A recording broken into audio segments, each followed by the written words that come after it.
بسم اللہ الرحمن الرحیم الحمد للہ رب العالمین الصلاة والسلام علی اشرف الانبیاء والمرسلین سیدنا و نبینا و مولانا ابی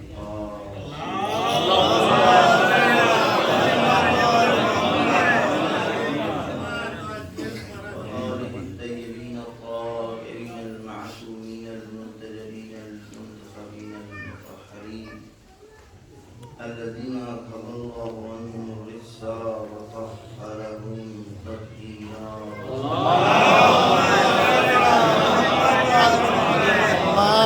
عجل فرجهم لا سيما بقية الله في الأراضين والآن على أعدائهم أجمعين من يومنا هذا إلى قيام يوم الدين أما بعد فقد قال الله سبحانه تبارك وتعالى في محكم كتابه وقوله الحق بسم الله الرحمن الرحيم وما أرسلناك إلا رحمة للعالمين صلى الله محمد عجل فرجهم. ایک مرتبہ سورہ حمد و 3 مرتبہ سورہ اخلاص کی تلاوت فرما کر معمول نظر ناسا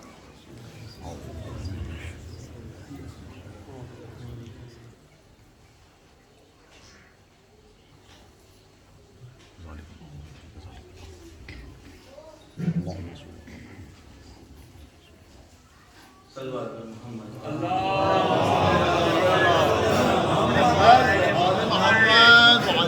فرجهم. شعراء کرام کے سلسلے میں کچھ بھی کہنا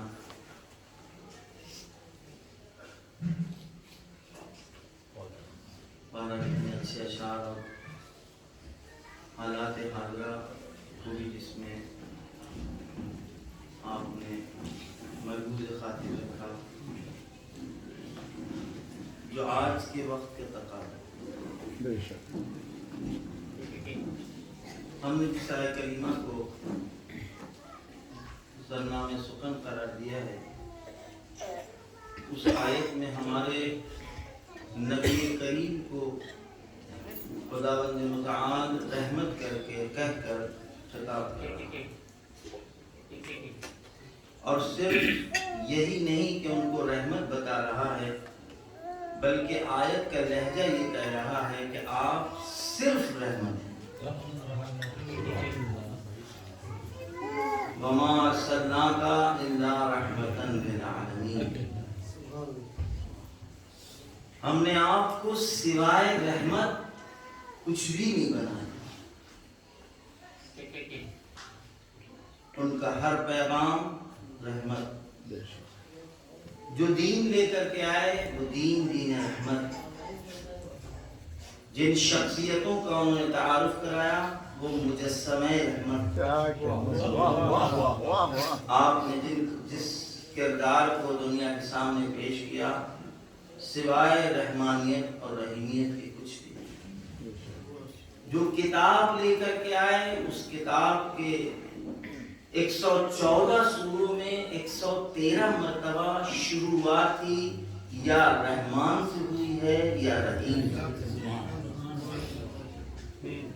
اور عدد کی مطابقت کرتے ہوئے سورہ توبہ میں پھر خداوند عالم نے اپنی رحمانیت اور اپنی رحمیت کا اعلان کیا وہ پیغمبر کہ جس نے زبان کھولی تو رحمت کے سوا کچھ بھی نہیں جس نے اس جنگلی راج میں اور اس دہشت گردانہ مزاج کے لوگوں کے درمیان میں رہ کر اپنے آپ کو امین کہلوایا آپ ہم کو کسی کا کوئی اخلاق دیکھ کر اس ماحول میں کہہ دیں کہ بھائی بہت امانت دار ہیں اور بہت امین ہیں، یہ اور بات ہے۔ جزیرۃ العرب کی تاریخ کا مطالعہ کرنا ہوگا۔ ہم جو بھی گفتگو ابھی فی الحال کریں گے وہ بے عنوان متدین نہیں کریں گے، ایک صاحب دین گفتگو ہماری نہیں ہوگی، صاحب مکتب گفتگو نہیں ہوگی، بلکہ ہسٹری کسی مکتب سے مخصوص نہیں ہوتی، کسی دین سے مخصوص نہیں ہوتی ہے۔ یہ اور بات ہے کہ ہر دین کی ایک ہسٹری ہے، ہر دین کی ایک تاریخ ہے، لیکن جزیرۃ العرب کی تاریخ کو سبھی مکاتب نے ذکر کیا ہے، اس کا مطالعہ کیا جا سکتا ہے۔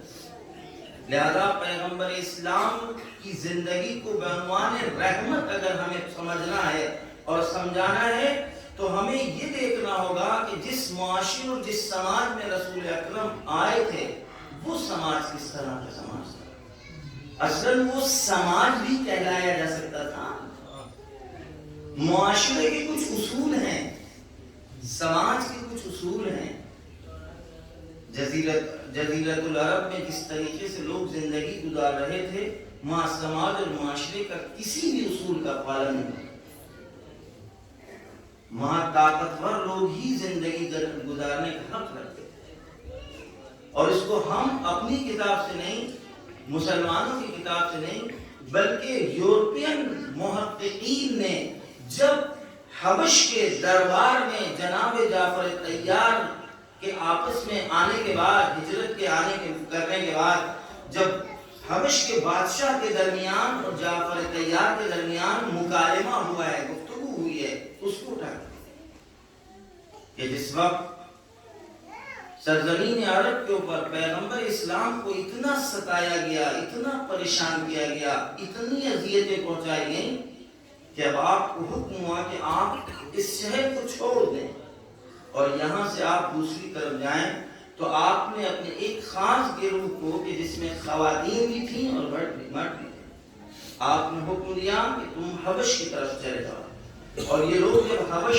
پہنچے ہیں تو ساتھ ہی ساتھ قریش کے دہشت گرد افراد، تندخو افراد، خشن افراد، انہوں نے پیچھا کیا اور محاکبہ کیا، اور پیچھا کرنے کے بعد کیونکہ ارادہ الہی ہو چکا تھا کہ اب دین رحمت کو ہمیں پہنچانا ہے اور پہچانوانا ہے، لہذا وہ پیچھا کرنے میں کامیاب نہیں ہوئے، اور یہ دستہ حبش کی سرزمین تک پہنچا۔ تاریخ نہیں پڑھنا ہے، صرف اشارے کرنا ہے۔ یہاں سے قریش کا بھیجا ہوا وہ گروہ بھی پہنچتا ہے کہ ہم کو ہمارے حوالے کر دیا جائے کہ یہ ہمارے مجرم ہیں، تو حبش کا بادشاہ پوچھتا ہے کہ ان کا جرم کیا ہے، اور جب بحث آتی ہے جرم کی تو فطرت کا انکار نہیں کیا جا سکتا تھا، لہذا جرم کو بتانے میں زبان لکنت کھانے لگی، زبان لکنت کھانے لگی، تو کہا ٹھیک ہے، اب خود جس کو تم مجرم کہہ رہے ہو یہ خود بتائیں گے کہ ان کا جرم کیا ہے۔ سلوات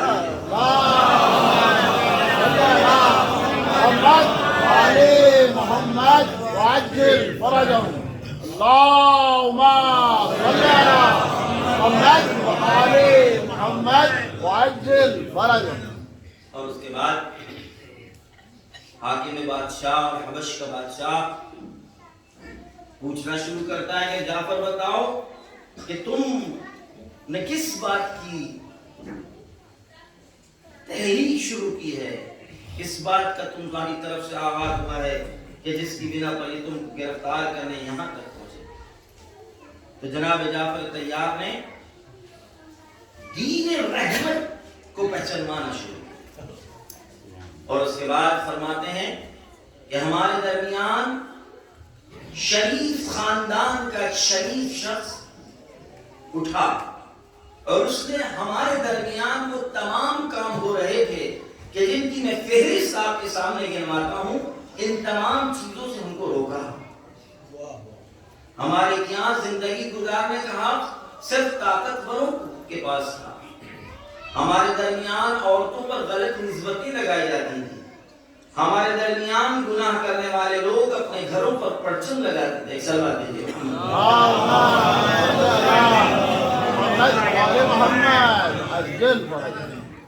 وہ جو اللہ اپنے آپ کو اللہ کا نبی پہچانوا رہا ہے، اس نے ان تمام چیزوں سے ہمیں روکا. ہم سے انہوں نے کہا کہ تم جھوٹ مت بولو. انہوں نے ہم سے کہا کہ تم امانت داری کے ساتھ زندگی گزارو، خیانت کو چھوڑ دو. انہوں نے دہشت گردی کو منع کیا ہے. انہوں نے لوٹ مار کو ہمیں منع کیا ہے. ہمیں تمام کو انسانی شرافتوں کی طرف دعوت دی ہے. اور یہ قریش کا ایک گروہ ہے کہ جو ہماری اس تحریک کے مقابلے میں روڑے ڈال رہا ہے، رکاوٹیں ڈال رہا ہے.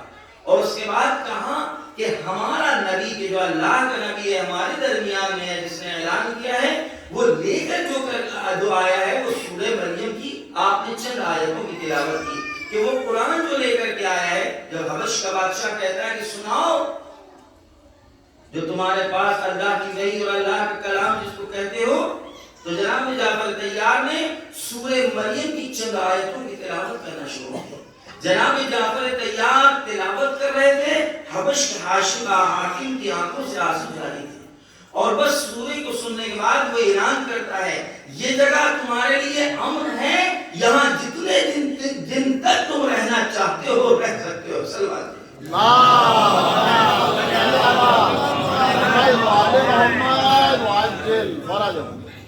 اب یہ واقعہ میں نے اس لیے آپ کے سامنے صرف اشارتاً بیان کیا ہے کہ جس کے پاس نہ طاقت نہ قدرت، بے عنوان مجرم اس کو بنا کر پیش کیا جا رہا ہے، اور وہ دربار کو اپنی سچائی سے مسخر کر لے اور دربار کو اپنا درواقع فکری طور کے اوپر اپنا مطیع بنا لے.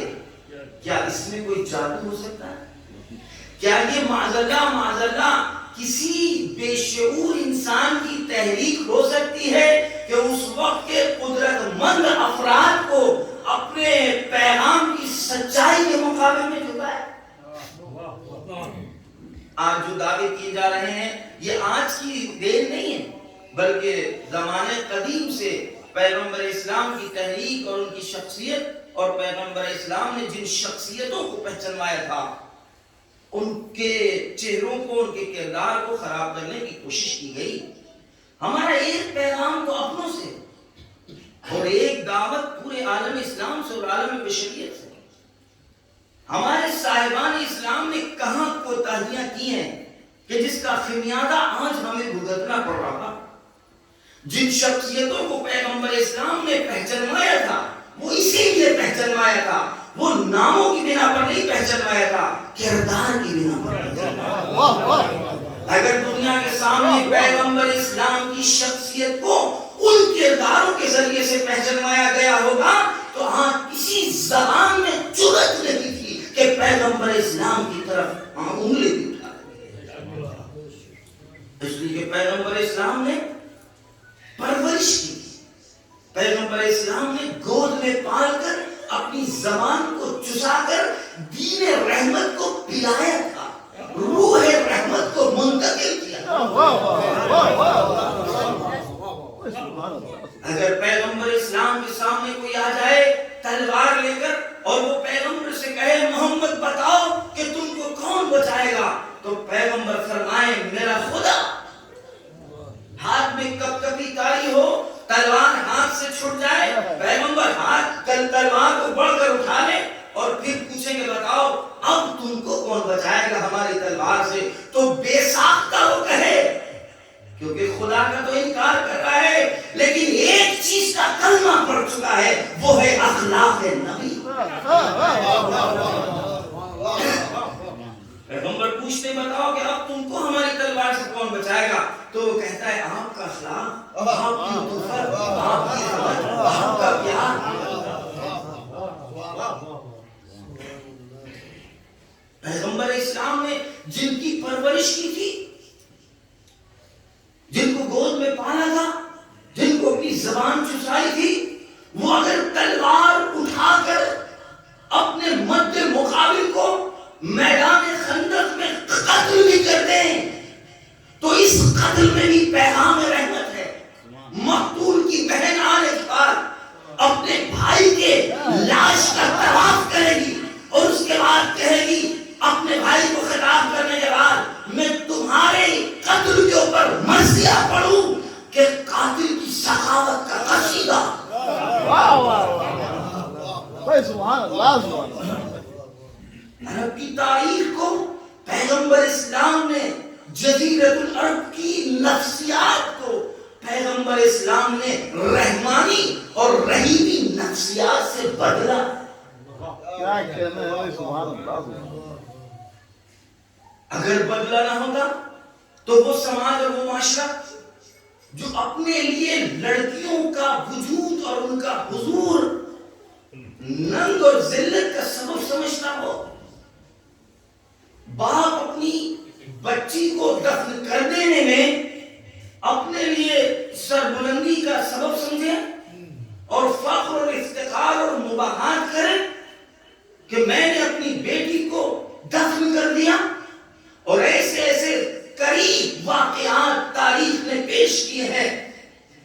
اگر کہ کوئی ماں اپنی اولاد کی محبت اور ممتا میں اس نے اپنی بچی کو چھپا کر پال لیا اور باپ کی نگاہ پڑ گئی کہ منہا رہی یہ کون ہے، تو اب ماں کہنے پر مجبور ہے کہ یہ آپ کی بیٹی ہے. خدا کی دی ہوئی محبت نے باپ کو سوچنے پر مجبور کر دیا. لیکن جزیرۃ العرب کی جاہلانہ رسم و رواج کی زنجیروں نے فطرت کو کچلتے ہوئے دیکھا اور اس کو اپنی پلی پوسی بیٹی کو لے کر کے جاتا ہے، اپنے ہاتھ سے قبر کھودتا ہے. تاریخ گواہ ہے جزیرۃ العرب کی. اگر پیغمبر اسلام کو سمجھنا اور سمجھانا ہے تو عالم اسلام کو دیر نہیں ہوئی، جب بھی جاگ جائیں سویرا اسی دن سے آغاز. پیغمبر اسلام نے جس سماج کی جہالتوں کا مقابلہ کردار کے ذریعے سے کیا. ہم کو لباس کے ذریعے سے ہم اسلام کو نہیں پہچانوا پائیں گے، ہم اپنے ناموں کے ذریعے سے اسلام کو نہیں بچا پائیں گے. ہم کو کردار کے ذریعے سے اسلام کو پہچانوانا ہوگا. لا کہ میرا نام محمد ہو، کردار میرا کیا ہے.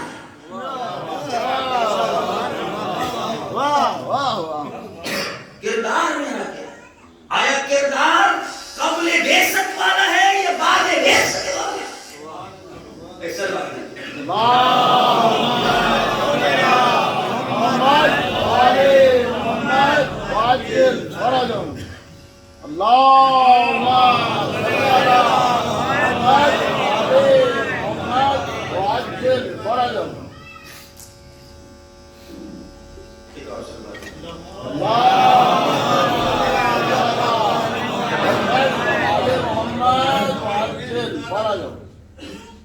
لہذا باپ اپنی بیٹی کو دفن کرنے کے لیے قبر کھود رہا. قبر کھودتے ہوئے اس باپ کا لباس گرد آلود ہو جاتا ہے. وہ بچی اپنے باپ کے لباس سے مٹی صاف، وہ باپ خود نقل کر رہا ہے. اس واقعے کو خود باپ ناقل ہے تاریخ میں، اور وہ کہتا ہے کہ جس وقت میری بیٹی میرے لباس کو صاف اور پاک کر رہی تھی تو میری آنکھوں سے آنسو جھر گئے، لیکن اس کے باوجود اس نے اپنی فطرت کی آواز کو لبیک نہیں کہا، بلکہ اس بچی کو دفن کر دیا اور اس پر مٹی ڈال دی گئی.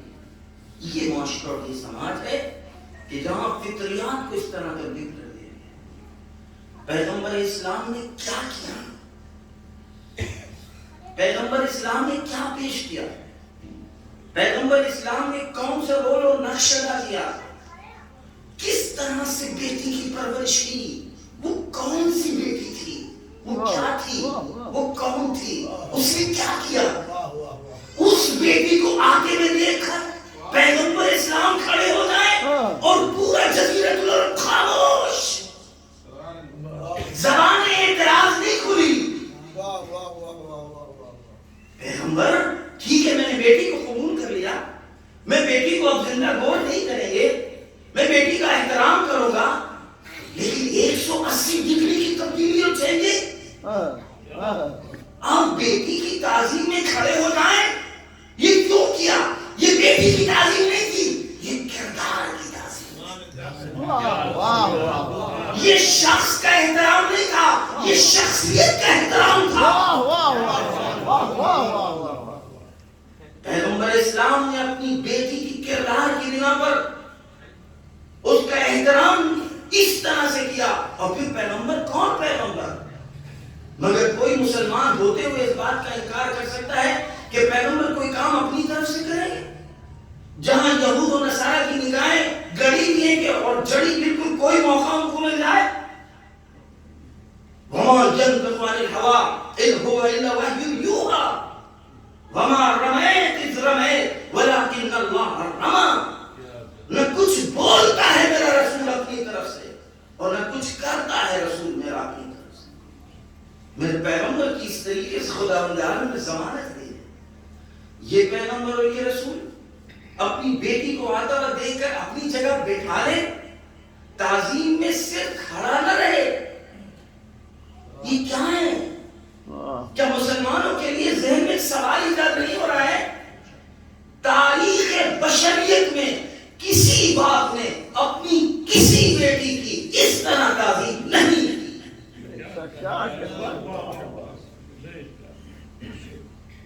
پیغمبر اسلام نے اپنی بیٹی کی تعظیم یہ احترام ایسا لگ رہا ہے کہ جیسے نص ہے، جیسے حکم ہے، جیسے معمور ہے. کیونکہ نبی پیغمبر رحمت ہے، رحمت میں استمرار ہونا چاہیے، رحمت میں تسلسل ہونا چاہیے. رحمت نام ہی اس کا ہے کہ جس میں بقا بھی ہو، دوام بھی ہو، ثبات بھی ہو، استقامت بھی ہو. اور یہ ساری چیزیں فاطمہ اور نسل فاطمہ میں پائی جاتی ہیں.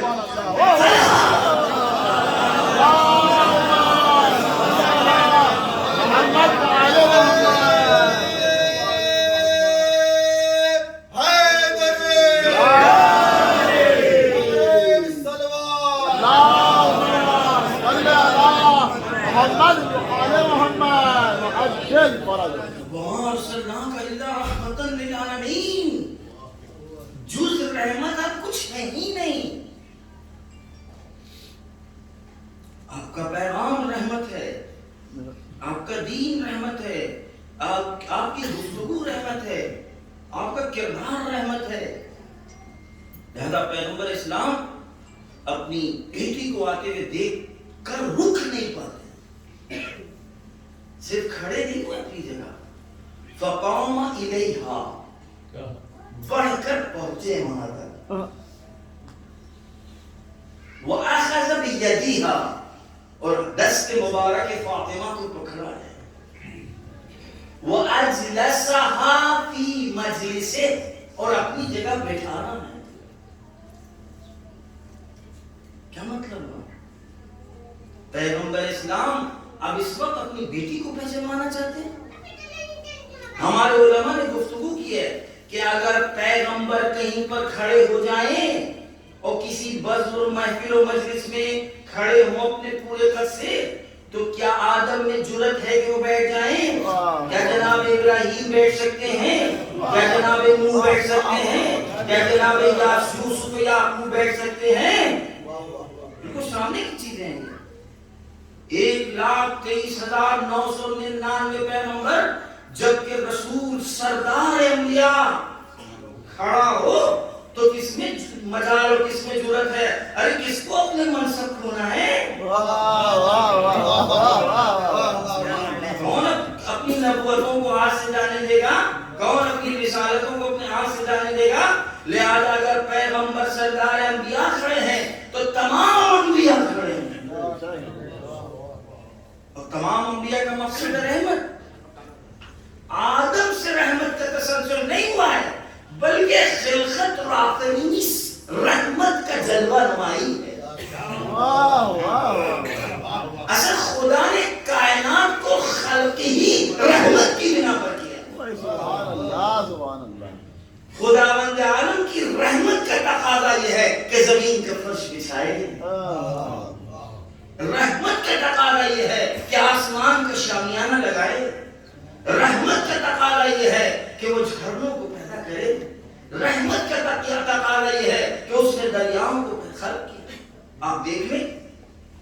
ایک چھوٹے سے گاؤں میں آپ اپنے اخلاق کا مظاہرہ کس طرح کر رہے ہیں؟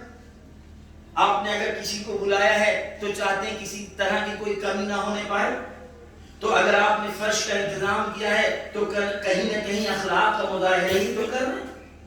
اگر آپ نے کہیں سبیل کا انتظام کیا ہے تو کہیں نہ کہیں یہ تخلق باخلاق الہی تو ہے کہ اگر کوئی ہمارے بلائے پر آ جائے اور اس کو کسی چیز کی ضرورت پڑ جائے تو اس کے اظہار سے پہلے ضرورتوں کو پورا کرنے والے تمام وسائل موجود ہوں تو وہ خالق کائنات، وہ مالک ارض و سما، وہ جود مطلق، وہ فیض مطلق، جب وہ کائنات کو خلق کر رہا ہے تو کائنات کو کسی کے لیے خلق کر رہا ہے نا. ابس تو خلق ہو نہیں رہی ہے اس کائنات میں، اس دنیا میں، اس فرش پر، اس آسمان کے شامیانے کے نیچے، اس بہتے ہوئے دریاؤں کو کیوں خلق کر رہا ہے؟ قرآن آواز دے رہا ہے یہ سب کچھ ہم نے تمہارے لیے خلق. یعنی اس کی رحمت کا تقاضا تھا، اے میرے بندے میں نہیں چاہتا کہ تم کو بھیج دوں لیکن تم کو بھوک کا احساس ہو جائے تو میں کہوں ٹھہرو. اس کا ٹھہرنا ایسا رکنا نہیں ہے کہ کچھ لمحات کا اس میں وقفہ ہو جائے، لیکن لفظ کی ادائیگی بھی رحمت کے تقاضوں پر گرا ہے. وجرنا اذا اراد الله ان يقول اذا اراد الله شيئا ان يقول له كن فيكون.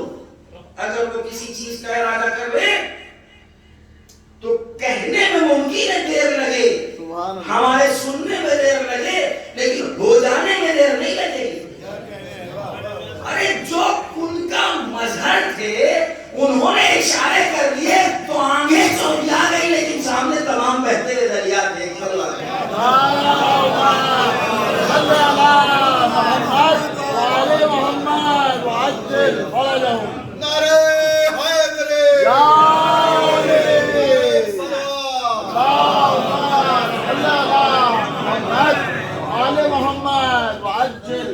اس حضرت انسان کو اگر اس دنیا میں بھیجا خدا بند عالم رحمت کی.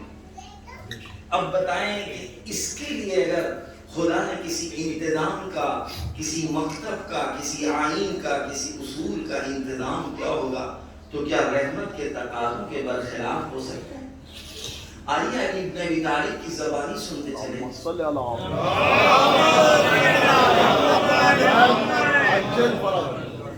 ہم کو غور کرنا ہوگا اس پوری کائنات کی ایک ایک نعمت پر، تبھی اسی وقت ہمیں جذبہ شکر پیدا ہو. شکر کے 3 مرحلے علماء نے بیان کیے، حدیث میں بھی آیا. سب سے پہلا مرحلہ ہے تصور النعمہ، نعمت کا تصور.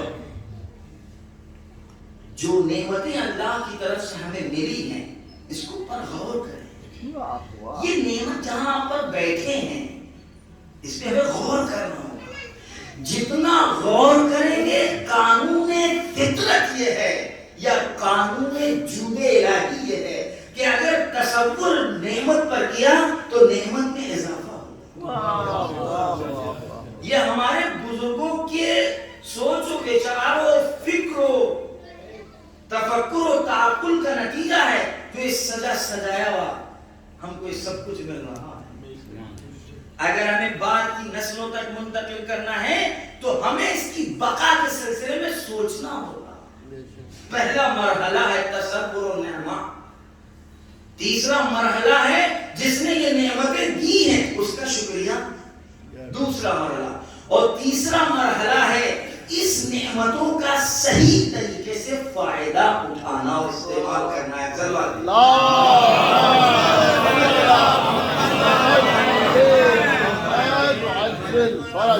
لہذا خدا بند عالم نے اس پوری آفرینش کو، اس نظام خلقت کو بعنوان رحمت خلق کیا. یہ رحمت کا تقاضا ہے. لہذا علی بن ابی طالب علیہ السلام سے پوچھا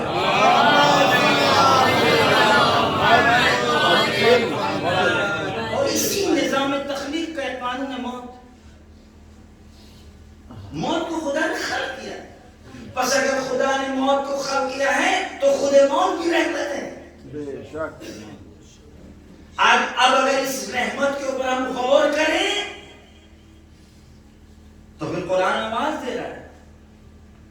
کہ اگر تم یہ سمجھتے ہو کہ تم اللہ کے اولیاء اور ولی ہو فتمنوا الموت ان کنتم صادقین، تو تم موت کی تمنا کرو. لہذا علی بن ابی طالب جتنا سوچیں گے غور کریں گے شوق دیدار بڑھتے ہیں. شوق دیدار بڑھتا ہی معرفت کے نتیجے میں. جب تک آپ اپنے معشوق کو پہچانے نا آپ میں ملنے کی تمنا پیدا ہی نہیں ہوگی. اشتیاق دیدار ہو ہی نہیں سکتا، پیدا ہی نہیں ہو سکتا جب تک کہ آپ اپنے محبوب اور معشوق کو پہچانے نا. معشوق کو پہچاننے کی پہلی منزل ہے اس کی طرف سے دیے ہوئے عطیوں کے بارے میں غور کریں. علی بن ابی طالب علیہ السلام سے کسی نے پوچھا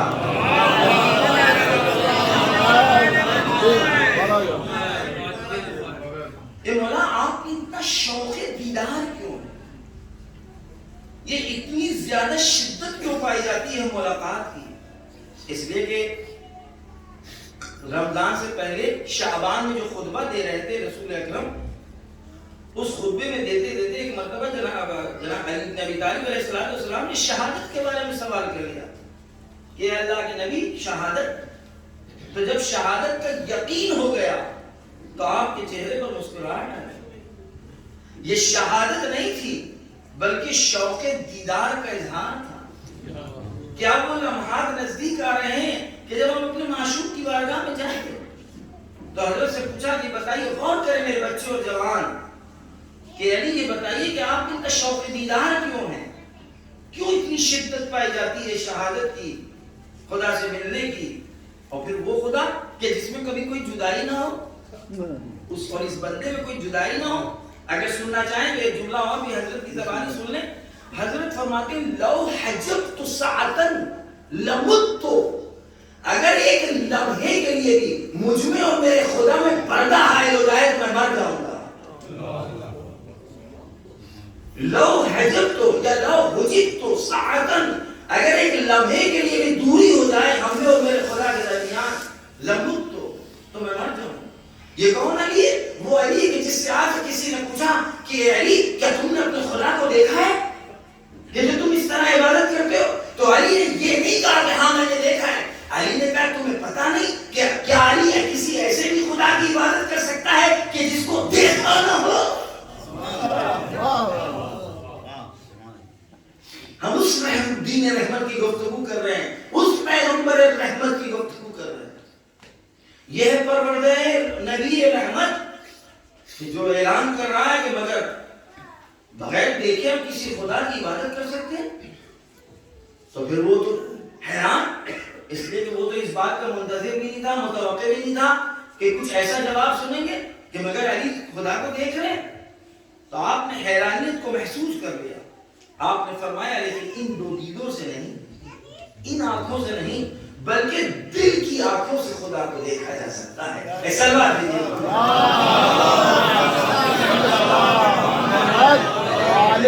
محمد وعجل فرجهم اللهم محمد وعلي محمد وعجل فرجهم. اس ہمارے مولا سے سوال کیا جا رہا ہے بس دوری خدا میں نہیں. یہ بندہ ایسا کہ جو خدا کو دیکھ رہا ہے، جس نے لذت عبادت نہیں فلسفہ عبادت کے سلسلے میں ارشاد فرمایا ما عبدتک خوفا من النار ولا شوقا للجنہ. آپ نے ایسی ہم سے سن لیا، ہم نے پہنچا دیا، ہماری بھی لٹپٹیں زبانی سے یہ روایت ادا ہو گئی اور آپ کے کانوں کے پردوں سے ٹکرا گئی. حقیقت اس جملے کی کیا ہے؟ ہمارے مولا علی ہے، ہم کو فلسفہ عبادت سکھایا ہے، شکل عبادت نہیں بتائی ہے، روح عبادت کو منتقل کیا ہے. لہذا وہ نماز کے جس میں روح نہ ہو، وہ روزے کے جس میں روح نہ ہو، جس کی کوئی حقیقت نہ ہو، ہم اس شکل ظاہری کا احترام تو کرتے ہیں لیکن ہمیں یقین ہے کہ یہ شکل مجھ کو وہاں پہنچا نہ پائے گی. لہذا حضرت علی علیہ السلام فرماتے ہیں خدا کو خطاب کر رہے ہیں میرے عزیز دوستوں، ہم سے اور آپ سے گفتگو نہیں ہو رہی ہے۔ حضرت نے یہ نہیں فرمایا کہ میں خدا کو اس طرح، میں نے اس لیے عبادت نہیں کی کہ مجھے خوف ہو جہنم کا، میں نے اس لیے اس کی عبادت نہیں کی کہ جنت کی مجھے لالچ۔ بہت فرق ہے، بہت فرق ہے۔ خدا کو خطاب کر کے کوئی بندہ تمام غیب کے سیخوں کو عبور کر چکا ہے۔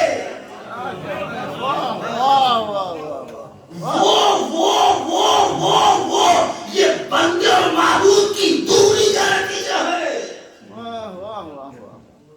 اس بندے نے تمام دوریوں کو پار کر دیا، اب کہہ رہا ہے یا ربی، اے میرے پروردگار، میں تجھ کو بتانا چاہتا ہوں، میں نے تیرے سامنے سجدہ جہنم کے خوف میں نہیں کیا، جنت کی لالچ میں نہیں کیا، بل وجدتک لأہلہا، تجھ کو لائق عبادت پایا ہے، فسجدتک۔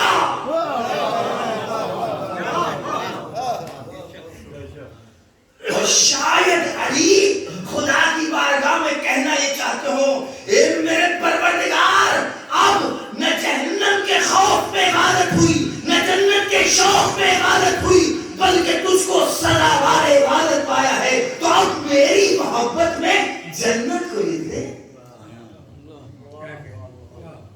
اس لیے کہ محبت ہی پہلا رابطہ ہے انسان کی اطاعت کے لیے۔ سلوائے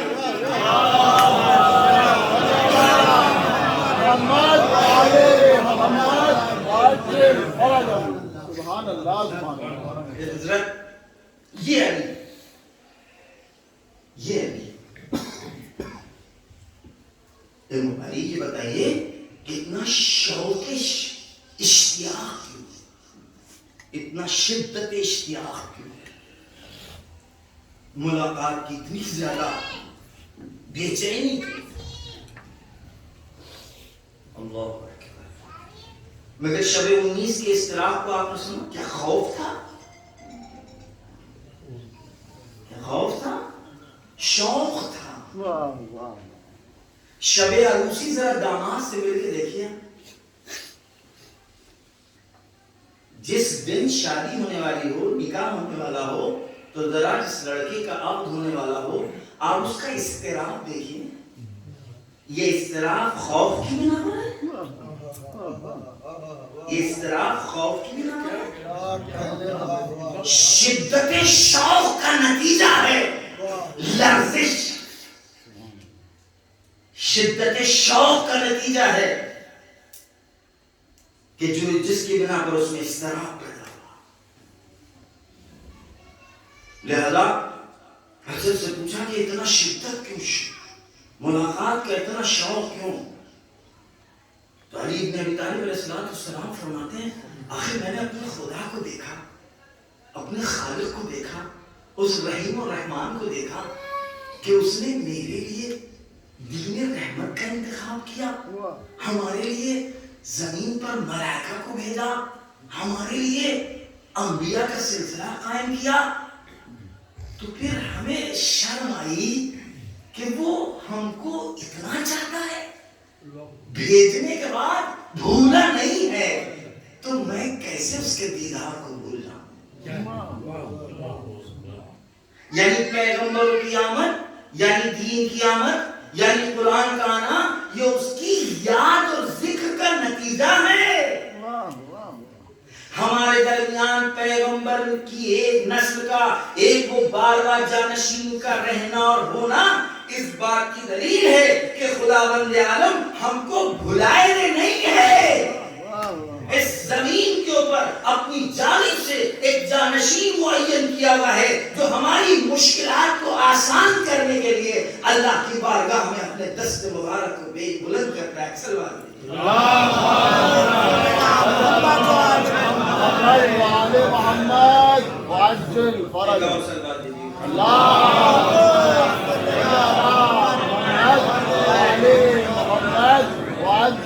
فرجم۔ اور جو سب کچھ رحمت ہے اس کی جانب سے، کبھی موت بھی رحمت ہے۔ میں اکثر سوچا کرتا ہوں کہ موت مرنے والے کے لیے مژدہ ہے، خوشخبری ہے، بشارت ہے، اما ہمارے لیے رحمت ہے، ہمارے مرحوم کے لیے پیغام موت نتیجہ ہے، اما ہمارے لیے امید ہے رحمت کی۔ جب ہم کسی موت کی مجلس میں جمع ہوتے ہیں، تشییع جنازہ میں شرکت کرتے ہیں، اس کی ترمیم کی جو مجلسیں ہوتی ہیں اس میں آتے ہیں، تو یہ ہمارے لیے تمام وسائل رحمت ہے۔ لہذا موت کے سلسلے میں جتنے پروگرام ہیں، اس مرنے والے سے زیادہ ہم اور آپ محتاج ہیں، یہ کبھی ہم اور آپ نہ بھولیں، اس لیے کہ وہ تو وہاں پہنچ گیا، اب اپنے لیے وہ جو لے کر کے گیا ہے، اور یہ تو اس کا کرم ہے کہ اس نے اس سسٹم کو قطع نہیں کیا، منقطع نہیں ہونے دیا ہے۔ کہ تم کچھ پہنچانا چاہتے ہو پہنچاؤ، تمہارے جھوٹ کے نتیجے ہی میں تو تم ہمارے جھوٹ کے خواہاں بنو گے۔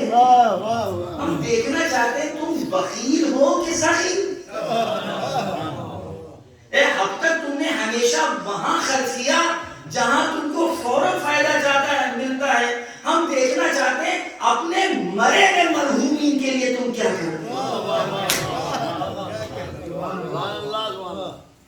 جو اس دنیا سے چلا گیا اس لیے کہ زندہ بھی مرحوم ہوتا ہے، یہ میں نے جنونات جان بوجھ کر کے کہا کہ جو ہمارے آنکھوں سے اوجھل ہو گیا وہی صرف مرحوم نہیں ہے، بلکہ ہماری اپنے آپ کے لیے بھی یہی دعا ہے کہ ہم ہمیشہ مرحوم رہیں، محروم نہ رہیں۔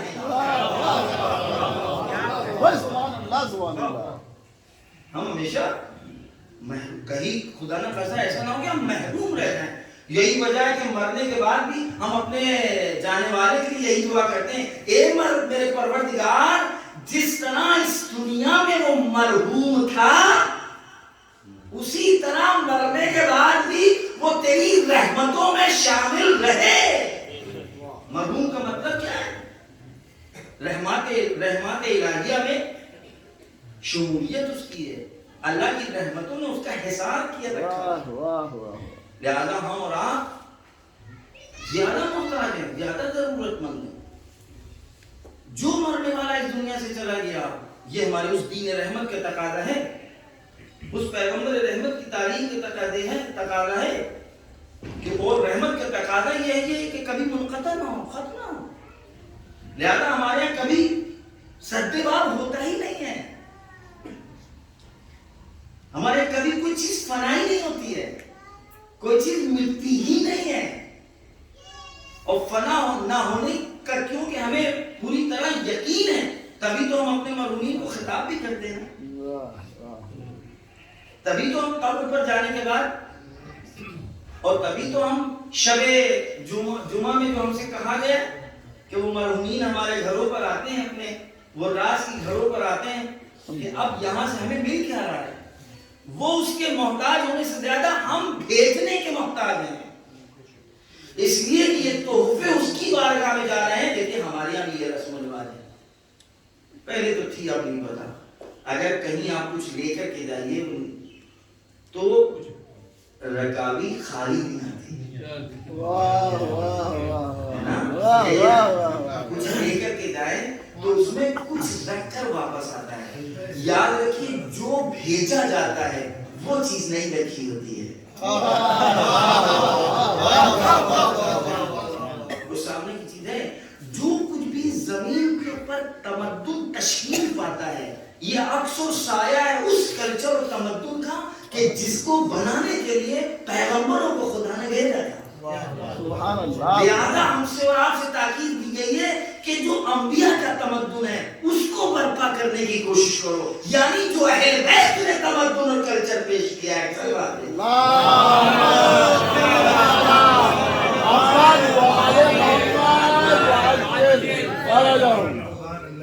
اگر کچھ یہاں سے بھیجیں گے،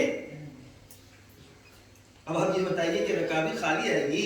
سبحان اللہ، سبحان اللہ۔ خان واپس خالی آئے گا؟ ممکن ہی نہیں ہے۔ اچھا جیسا بھیجا جاتا ہے اسی اعتبار سے واپسی ہوتی ہے۔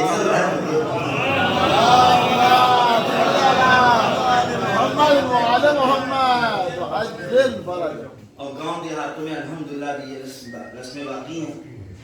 اب شہر والے تو بھائی شہر بڑے لوگ ہو گئے, لہٰذا ان کے پاس وقت ہی نہیں ہے کہ وہ پرانے لوگوں کی یاد رکھیں.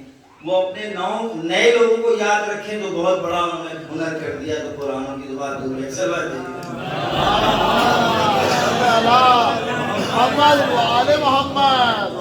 اتنی زندگی بزی ہو گئی کہ جو آغوش میں جن کو بھگوان نعمت خدا نے دیا ہے ان کو وہی یاد نہیں. تھکے ماندے گھر میں آتے ہیں, راستے میں بھی موبائل ہے, گھر میں آئے تو بھی موبائل ہے. گھر میں جتنے لوگ ہیں سب بزی, بیوی ادھر بزی, شوہر ادھر بزی, بیٹی ادھر بزی, بیٹا ادھر بزی. تو جب ہم ان نئے لوگوں کو بھولے ہوئے ہیں تو پرانوں کی تو بہت دور بات ہے. سلوات ہو بجے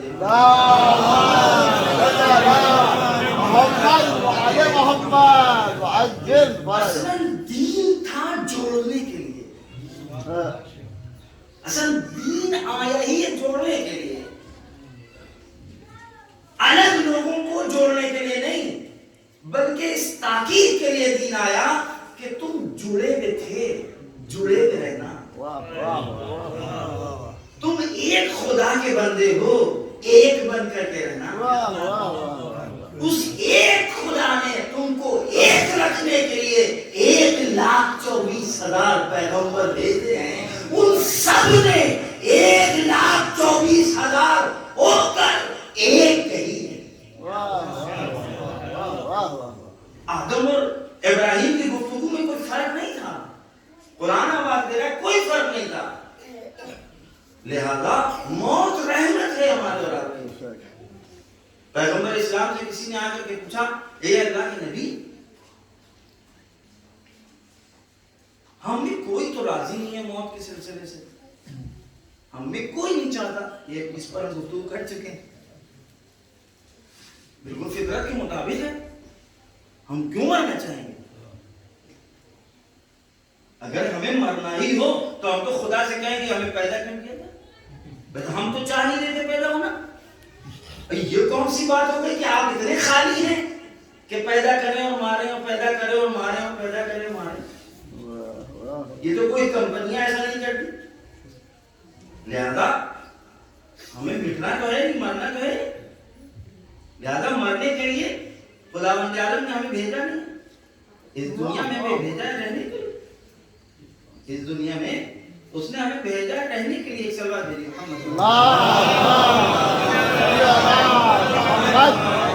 محمد اگر ہم نہیں چاہتے ہیں مرنا تو بالکل فطرت کے مطابق ہے. اب اس پر گفتگو ہمیں نہیں کرنا. پیغمبر اسلام سے کسی نے سوال کر لیا تو یہ جو موت کے بارے میں آپ بتا رہے ہیں اس کا کیا ہوگا کہ اس لیے ہمیں کوئی مرنا ہی نہیں چاہتا.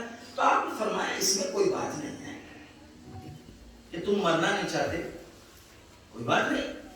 مسئلہ یہ ہے جو مومن ہے, جو ہمارا ہے, جب اس کے سامنے ملک الموت, فرشتہ موت آئے گا اور بشارت لے کر کے آئے گا, وہ خوشخبریوں کے ساتھ آتا ہے.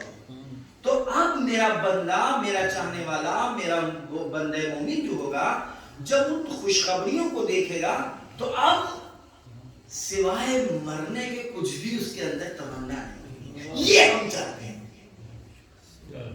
اللہ اکبر. جو مرد مومن ہے, جو ہمارا چاہنے والا ہے, جب اس کے سامنے ملک الموت خوشخبریاں لے کر کے آئیں گے اور ان کے سامنے وہ تمام چیزیں ہوں گی کہ بھئی یہ آپ نے بھیجا, یہ سب ہے یہاں پہ رکھا ہوا, جھوم کر تو نہیں, آپ نے ایک بھیجا تھا, میں نے یہاں صرف لگا دیا ہے زیرو.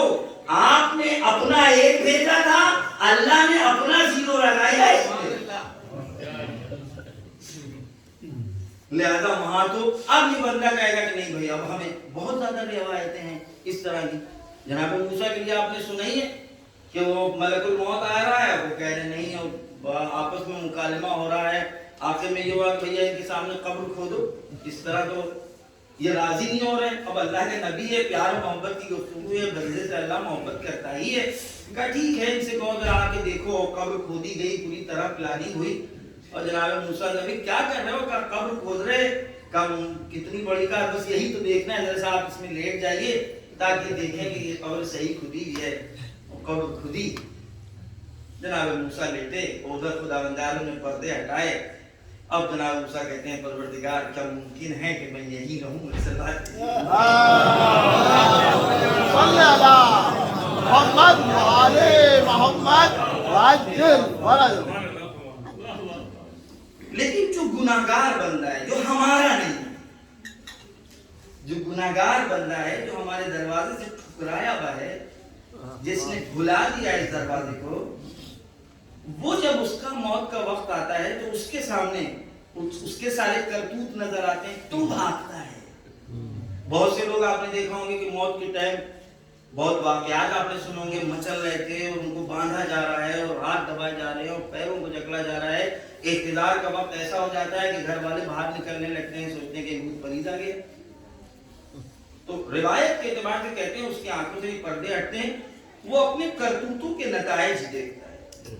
جناب داؤد کو حکم ہوا کہ داؤد، یہ جو لوگ ہم سے ملنا نہیں چاہتے، اگر ان کو یہ پتا ہو جائے کہ ہم ان سے محبت کتنی کرتے ہیں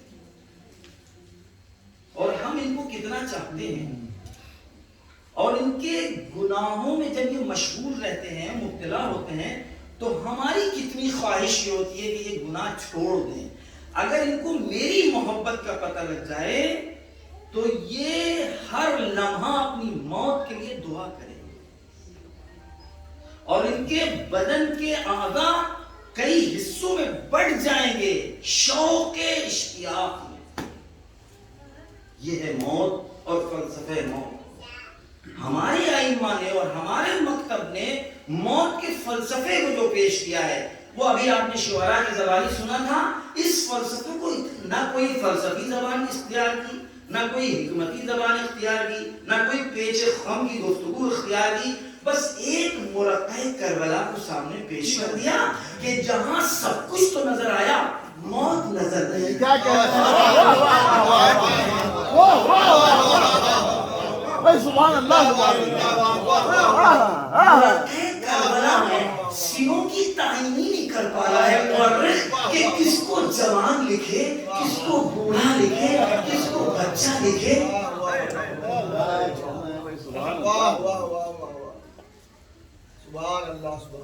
اب ہم فکر قدر کرتے ہیں کہ باپ کی گود میں چل کر کے آئے، لیکن بہرحال فکر کے لیے دعوت ہمیشہ موجود ہے. کہیں ایسا تو نہیں ہے کہ ممتا کے تقاضے روک رہے ہوں اور بچے نے باپ کی انگلی پکڑی ہو کہ بابا جان، جس خون کے ذریعے اور جس تربیت کے ذریعے ہم آپ کی آغوش میں پلے ہیں، ذرا میدان میں لے تو جائیے، اکبر سے کچھ کم نظر نہیں ہے. لہذا مرقع کربلا میں سن کی تعین ہی نہیں ہو پائی، اس لیے کہ میدان جنگ جن ولولوں کے لیے تعین کیا جاتا ہے وہ ولولے سب میں ایک جیسے تھے، وہ جذبات سب میں ایک جیسے تھے.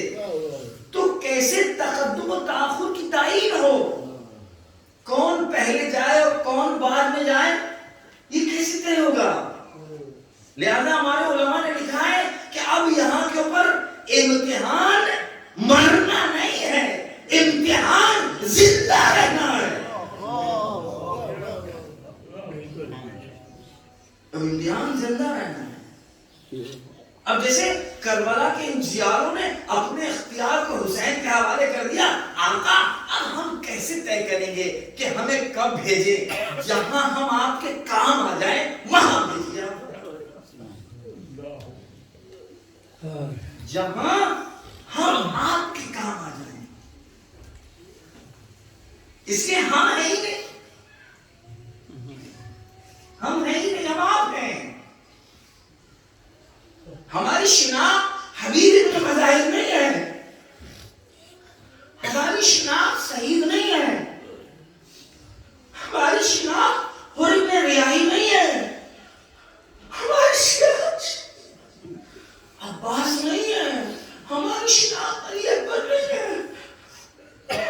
آپ طے کریے کہ ہمیں کیا کرنا ہے، ہمیں کب اجازت دینے کے لیے یہ بات ایک رات کی مہلت ہے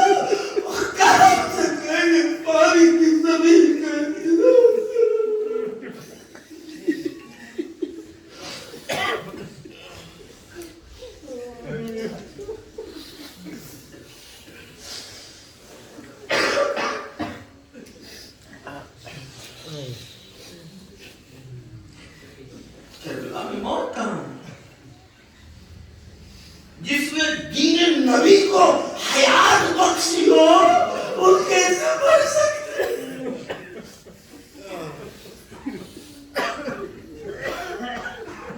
جس نے دین نبی کو زندہ کرا، قیامت تک کے لیے دین نبی ہمیشہ زندہ رہے گا۔ اس لیے جب نبی حسین پر خنجر چلا، قرآن کی حقیقت کی گردن کی رگوں کو حسین نے بچا لیا۔ قیامت تک کے لیے پیغام دے دیا، فاطمہ کے بیٹوں کو تو قتل کر سکتے ہو لیکن قرآن کی آیتوں کو قتل نہیں کر سکتے۔ حسین ابن علی نو کے نیزہ پر سورہ کہف کی تلاوت کر رہے تھے، راہب کے محل میں سر حسین سے قرآن کی تلاوت کر رہی تھی۔ شب عاشور ماں اپنے بچوں کو بیٹھا کر قرآن کی تلاوت کر رہی تھی، اصحاب حسین قرآن کی تلاوت کر رہے تھے۔ اکبر لیلا کے پاس، قاسم ام فروا کے پاس رباب اپنے ششمائے کا جھولا جھلا رہی ہے اور قرآن کی تلاوت کر رہی ہے۔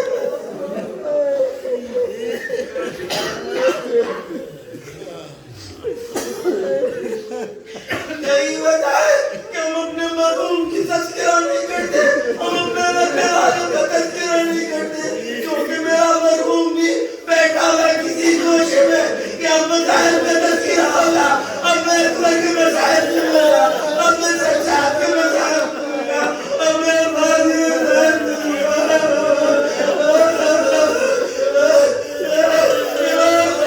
امام نے غصہ دکھا قصہ کہا میرا لباس لے آؤ، میرا لباس لے آؤ۔ نہ جانے کیسے کہا بنتا لباس لے جا رہی ہے، چھپا کر لیے جا رہی ہے۔ زینب نے پوچھا بنتا کیا لیے جا رہی ہو؟ بنتا نے پیچھے کر لیا، زینب نے بچ گئی۔ بنتا کیوں نہیں کہتی میرے بھائیا کا کفن لیے جا رہی ہو؟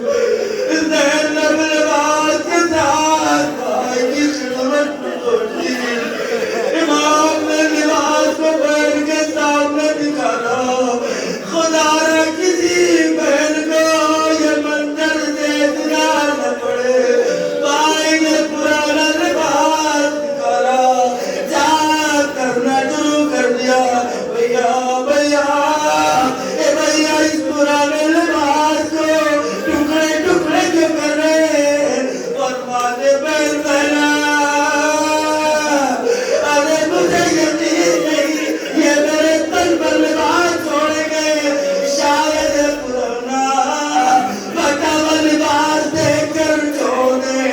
ارے نہیں نہیں یہ وقت تو یہ سوال تو اس وقت سمجھ میں آیا جب سکینہ مقتل میں اپنے باپ کے بدن سے لپٹی بہن کر رہی تھی، زینبوں میں کلثوم پہنچی۔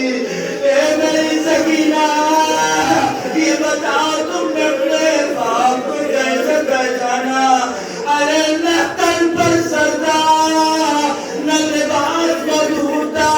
ارے سکینہ نے ننھے ننھی زبان سے کہا ابی اماں میں اس مقتل میں سہمی ڈری تھی، اس نشے سے آواز آئی یا بنیا الیہ الیہ یا بنیا الیہ الیہ۔ میں مسائل ختم کر دیتا لیکن مجھے وہ سفر کے عاشقے کی وہ الوداع یاد آ رہی ہے جب مرحوم بیٹے رہتے تھے، سینے مار کر گریا کرتے تھے۔ ہاں وہ خوش نصیب ہے اے میرے پروردگار، ہم لوگوں سے اس دولت کو نہ لینا، ان کی نسل میں یاد آئے حسین کو اسی طرح باقی اتاری رکھنا۔ جزاکم اللہ خیر الجزا۔ میں مجھے قرآن سے کہتا ہوں، ان کے خاندان والوں کو خطاب کر کے کہتا ہوں مبارک ہو مبارک ہو۔ 6 مہینے گزر گئے، 1 سال گزر گئے، لیکن جب بلاتے ہو جھوک در جھوک آنے کی کوشش کرتے، لیکن آج میرا سیدہ آج کسی نے پوچھا سید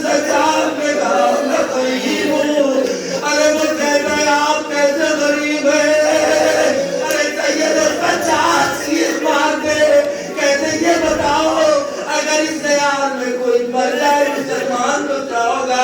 ارے کہتا ہے وہ مسلمانوں کی بستی ہے، لوگ خوشیں گے، کمل پہنائیں گے، دفن کریں گے، آپ نے چیخ کر مارنا ہے، آئے میرا مولا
دشمنان اسلام ہیں ان کو پروردگار سوچنے اور سمجھنے کی صلاحیت عطا کرنا، اور اگر صلاحیت نہیں تو ان کو نیز نابود کرنا، اسلام کے پرچم کو سر بلند فرما، کفر و نفاق و شرک کے پرچم کو سر نگون فرما، اے ایمان الہیت کے چاہنے والے جہاں جا بھی ان کی عزت اور عبور جان کی حفاظت فرما۔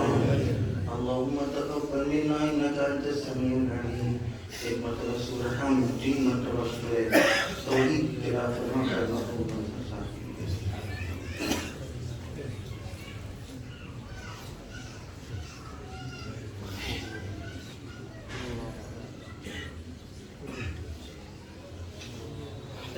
پیغام ہے، پتہ نہیں بیچ میں ملاقات پیدا ہوا ہے، سال گزشتہ کی طرح اس سال انشاءاللہ کوئی اس فاطمہ نام سے کمپین شروع کی جا رہی ہے 16 دسمبر سے 7 جنوری تک۔ اس میں انشاءاللہ کہیں پر کسی طرح بھی آپ کے پیغام پہنچے تو ضرور ایک دوسرے کے ساتھ شیئر کریں تاکہ ہم بیوی اور ان کے کردار اور رحمت فاطمی اور نبوی اور نبی کو دنیا تک پہنچائیں۔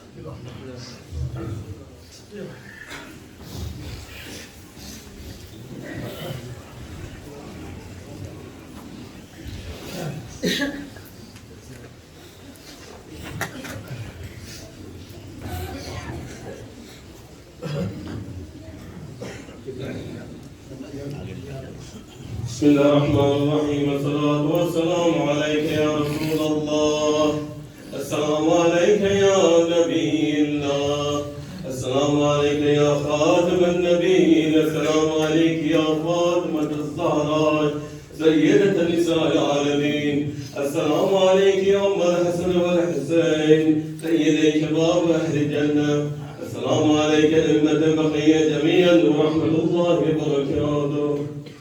الصلاة والسلام عليك مولاي يا أمير المؤمنين علي بن أبي طالب، السلام عليك مولاي يا أبا عبد الله، والأرواح التي حلت بثنائك وأنا برحلك، عليك مني سلام الله أبدا ما بقي الليل والنهار، ولا جعل الله أخذ مني لزيارتكم. السلام على الحسين وعلى ولي ابن الحسين وعلى أولاد الحسين وعلى أصحاب الحسين وعلى أخيك بالفضل عباس أخي الشهداء كربلاء والأخت المظلومة زينب جميع شهداء كربلاء ورحمة الله وبركاته. الصلاة والسلام عليك مولاي يا غريب الغرباء، السلام عليك يا معين الضعفاء والفقراء، السلام عليك يا شمس الشموس يا أنيس النفوس يا أيها المدفون والمدفون،